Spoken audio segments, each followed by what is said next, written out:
এবার মালদায় চাঞ্চল্যকর ঘটনা, প্রধান শিক্ষকের বিকৃত যৌনাচারের শিকার প্রাথমিক বিদ্যালয়ের ছাত্রীরা। সূত্রের খবর, মালদার হবিবপুর থানা এলাকার অন্তর্ভুক্ত হবিবপুর প্রাথমিক বিদ্যালয়ে ঘটেছে এই ঘটনা। প্রধান শিক্ষক শাকিলাইন মুস্তাকের বিরুদ্ধে স্কুলের নাবালিকা ছাত্রীদের যৌন নির্যাতনের অভিযোগ তুলেছেন গ্রামবাসীরা। জানা গিয়েছে, শুধু নাবালিকা ছাত্রীদের উপর নির্যাতনই করতেন না তিনি, তাদের নিজের মোবাইলে অশ্লীল ভিডিও দেখতে বাধ্য করতেন ওই শিক্ষক। ঘটনাটি প্রকাশ্যে আসার পর ক্ষোভে ফেটে পড়েন গ্রামবাসীরা। এরপরেই হবিবপুর থানায় অভিযোগ দায়ের করা হয় ধৃত শাকিলাইন মুস্তাকের বিরুদ্ধে।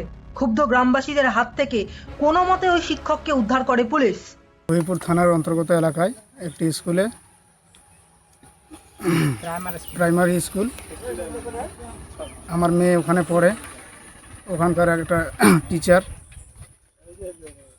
ওদের সাথে খারাপ ব্যবহার করতো। সেটা আমার মেয়ে এর আগেও বলতো, কিন্তু আমরা ওইভাবে নিতাম না। কিন্তু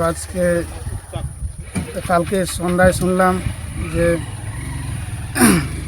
একটা বাচ্চা না, সবাই প্রায় বলছে, যেগুলো মেয়ে পড়ে ওখানে, সবাই বলছে যে মাস্টারমশাই খারাপ ব্যবহার করছে আমাদের সাথে, খারাপ খারাপ নোংরা ভিডিও বানাচ্ছে, ভিডিও দেখাচ্ছে আমাদেরকে, আবার নিজের গোপনাঙ্গ টাচ করাচ্ছে। এইসব শুনলাম কালকে রাত্রে। শুনে তো গ্রামবাসী মিলে আমরা সবাই মিলে স্কুলে আসি। সকালে স্কুলে এসে মাস্টারমশাইকে জেরা করি, জিজ্ঞাসা করি, তারপর মাস্টারমশাই স্বীকার করলেন। পরে তো আমাদের হবিবপুর থানার পুলিশকে খবর দেওয়া হয়। পুলিশ ওখানে এসে গ্রেপ্তার করে এনেছে। এরপর অভিযোগের ভিত্তিতে গ্রেপ্তার করা হয় ধৃত শাকিলাইন মুস্তাককে।